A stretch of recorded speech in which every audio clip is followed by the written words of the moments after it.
righty. 7 through 12. Chapter 19. Though I cry, I've been wronged, I get no response. Though I call for help, there is no justice. He has blocked my way so I cannot pass. He has shrouded my past in darkness. He has stripped me of my honor and removed the crown from my head. He tears me down on every side till I am gone. He uproots my hope like a tree. His anger burns against me. He counts me among his enemies. His troops advance in force. They build a siege ramp against me and encamp around my tent. Okay. Job talking. What do you think of this response? Is he blaming God?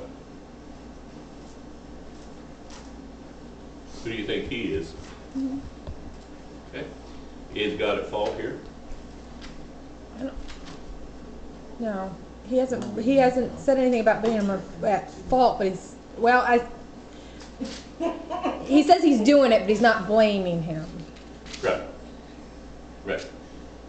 If you go to the first chapter of James, it says, God is not tempted by evil, nor does he tempt anybody else with evil, but he might allow it. And did he allow it here? Yes. Yeah, he allowed it.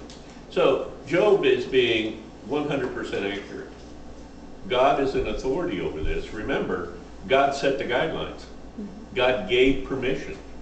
God said, you may do it. But God put restraints on it. Is that a little scary? As long as he has restraints. I'm sorry? As long as he has the restraints, I guess not. Right. The Bible says in 3 or 4 different places, it said, you will not be tempted greater than that which you are able to bear.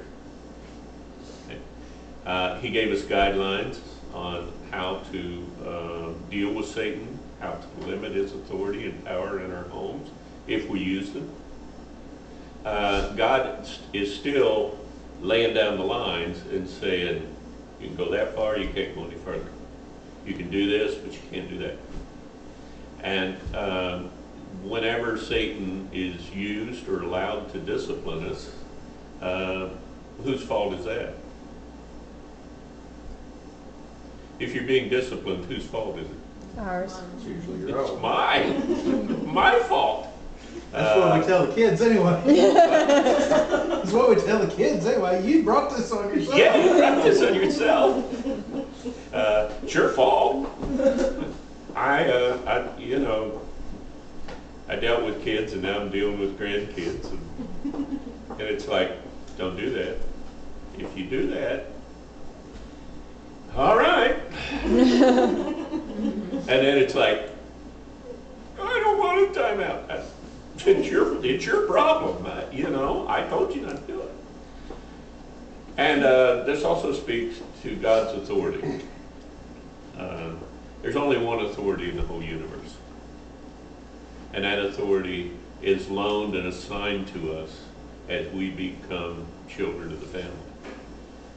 All authority comes from God. If he blesses you with authority over your children, he expects you to use it wisely. If he blesses you with authority at your job and you become a supervisor, or you own a construction crew, or you own a business of some kind and you're trying to run it, he expects you to run that business according to his guidelines, because the authority comes from God. Now, how do you justify, if that's true and all, what? She said if she fires me, it came from God. God did it. I don't like that. Now we're going to talk about abuse of Sorry, it was on the agenda before you said it. Okay. Now, if all authority comes from God, how do we justify Hitler? There is exceptions. Hmm? There is exceptions. The authority was from God. Hitler abused it. You know what's the Bible say? Authority corrupts, power corrupts. Absolute power corrupts absolutely. The Bible says power corrupts. I think the absolute thing came from Ben Franklin or something. But that's true. That's very, very true. If you allow the power to rule your life and you don't control the power, then the power will begin to corrupt you, and it'll corrupt everybody around you, and the whole business or the whole post office or the whole church or whatever you've been given authority over. As soon as that power begins to take control and you lose control, the power will destroy the whole thing. So what happened to Hitler? The authority came from God. Hitler abused the authority. He had like a good thing there, and then he just went cuckoo and started doing all this crazy Yeah, he stuff. went And, nuts. and then, I mean, they could have really been, you know, You ever- complete Europe, you know, and been all right, but the crazy stuff is what took him Yeah. down. Have you ever read any of the personal accounts of people that had to deal with Hitler one-on-one? If ever a man on this earth was demon-possessed, it was probably Hitler. He was totally out of control. He just absolutely sold his soul to the devil, and when he did, the devil took over, and he did things that defied human nature. I mean, they stacked Jewish bodies up by the thousands and bulldozed them into ditches and without any concern whatsoever, and did all kinds of experimentation and all kinds of things on human bodies without anesthetic. He was just a normal human being can't do those kind of things. Not even a non-believer can go through those. He took that authority, and the authority took over, and when the authority took over, it corrupted the whole scenario, the whole thing went bad. So we have to always be reminded that the authority came from God, and we have to go back and answer to God. I don't want to be Hitler. I don't wish him any woe, but I would not want to stand in those shoes on that day when he accounts for what he did with the great authority that God gave to him. We don't want to be Hitler. But I have to always be reminded that that authority came from God. And good or bad, God takes responsibility for it. Good or bad, God takes responsibility for it. I was postmaster of French Lick, and I had the authority to run the post office. The authority was given to me by a guy named Bud in Indianapolis, and the director of Indianapolis gave the authority to Bud, and Chicago gave the authority to Indy, and Washington gave the authority to Chicago. And when I messed up, who did I have to answer to? Huh? Bud. Bud, who had gotten a call from Chicago, from Indy, who had gotten a call from Chicago, who had gotten a call from Washington. The ultimate authority came down from Washington, and good or bad, Washington had to answer the questions. If you're watching the news, they lost $2 billion last year. Well, every little post office all around the country lost a piece of that. But the ultimate authority rests in Washington. And that's the way it is with God's authority too. He gave Hitler the authority, and Hitler abused it, and now God has the obligation to not only make it right to, let's say, the Jewish people, but also to bring justice to Hitler. And he takes that very seriously. There's a promise in the Bible that says God can bring good from all situations. Now, I'm not trying to say for a second that the Holocaust happened so the Jews could go home. But if it hadn't been for the Holocaust, the sympathy of the world would have never allowed them to go home. God used that sympathy, and God used that terror and that pain and that suffering. He used it for the good of Israel in the end. He didn't ordain it for that reason, but he used it when it happened. And he'll deal with Hitler later. So you know, when you're a postmaster or own a business or whatever, you got to keep reminding yourself, you're not really the boss here. It's over Jordan, there. I agree. Thank you, Jordan. Now he's mad. You got to keep reminding yourself, this authority didn't come from me. I'm not really the boss here. God is the ultimate person I answer to. Bud thought it was him, but actually it was God. And if I make God happy, then I really don't have to worry about the consequences. 13 through 20.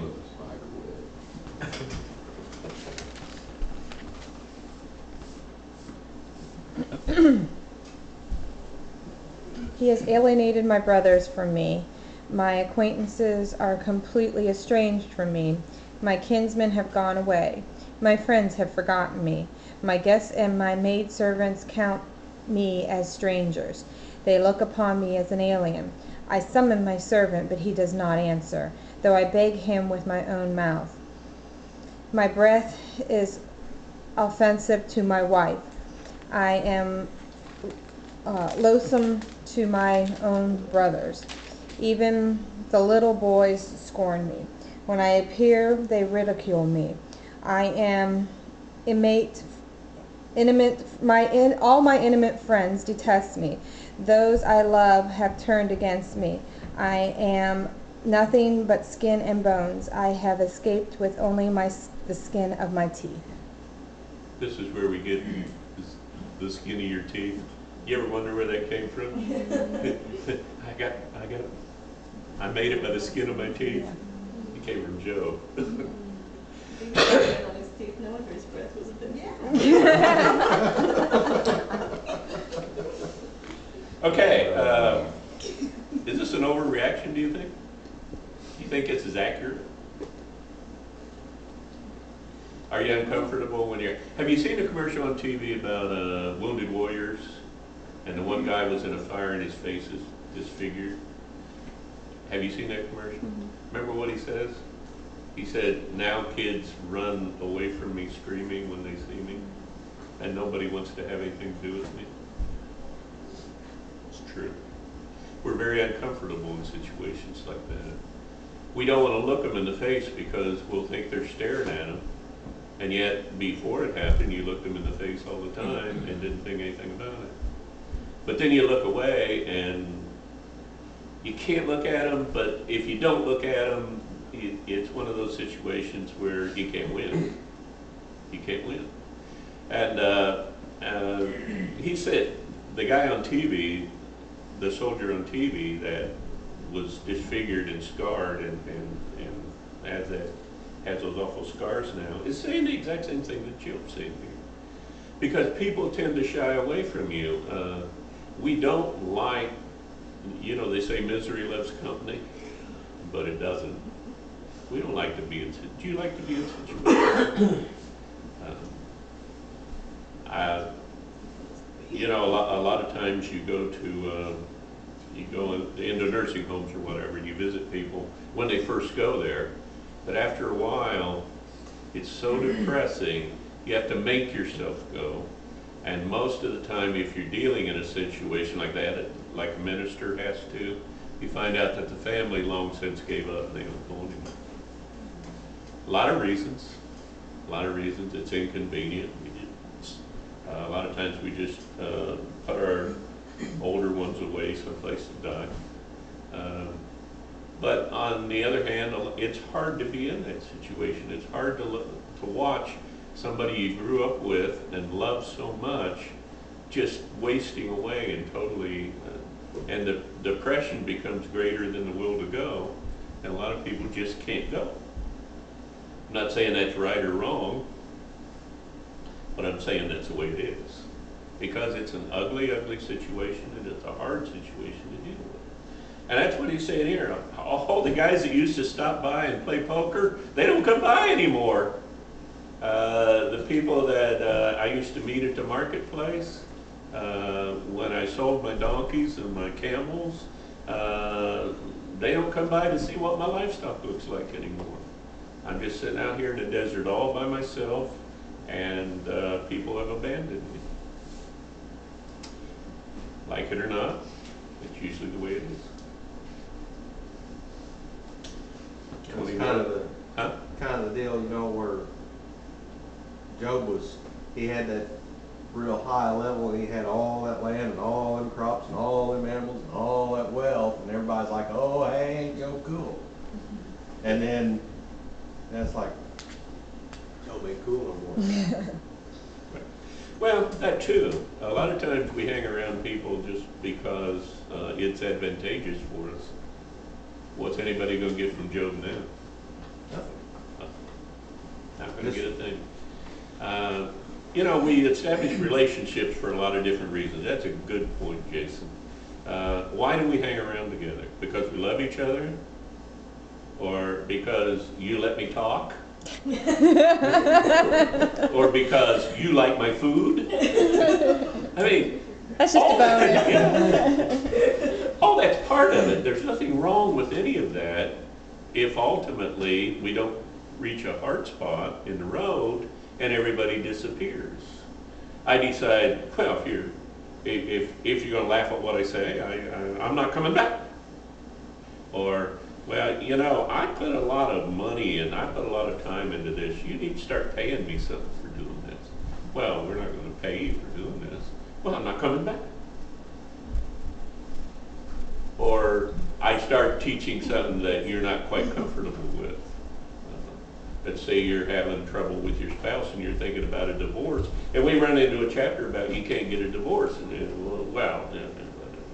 and then the tension comes in and everything gets kind of bad, and the donuts don't taste quite as good as they did anymore. And I'm not comfortable anymore because I know there's some tension in your marriage, but the Bible says it, and am I going to skip it, or am I going to teach what the Bible says? And are we going to get through that rough spot, or are we not? And then the test of a relationship begins. Not during the good times. During the good times, everybody showed up on Job's door because all the wine vats were always full, and there was always a fatted lamb tied up out behind the tent. And he'd see some of his best friends coming, he'd call his wife and say, kill the fatted lamb, we're going to have a party tonight. They can't do that anymore. What happened to everybody? I told you about the guy that had his child taken away from him and came back, and he had to change churches, had to change schools. And he said to me one day, he said, the hardest thing was not that they lied, and not that I was innocent and treated like I was guilty. The hardest thing was that the people I'd gone to church with my whole entire life wouldn't have anything to do with me anymore.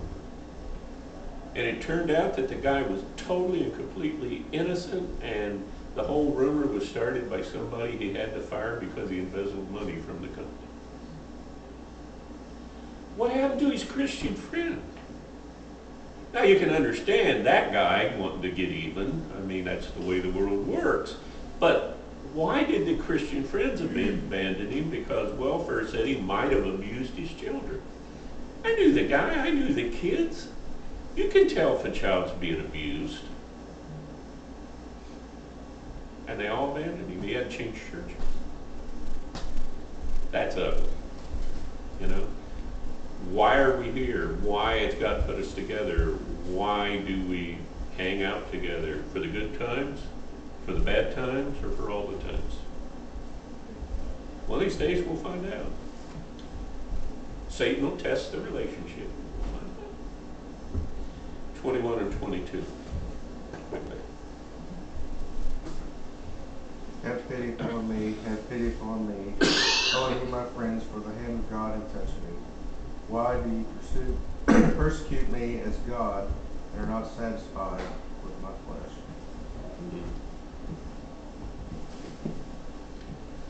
Did God persecute him?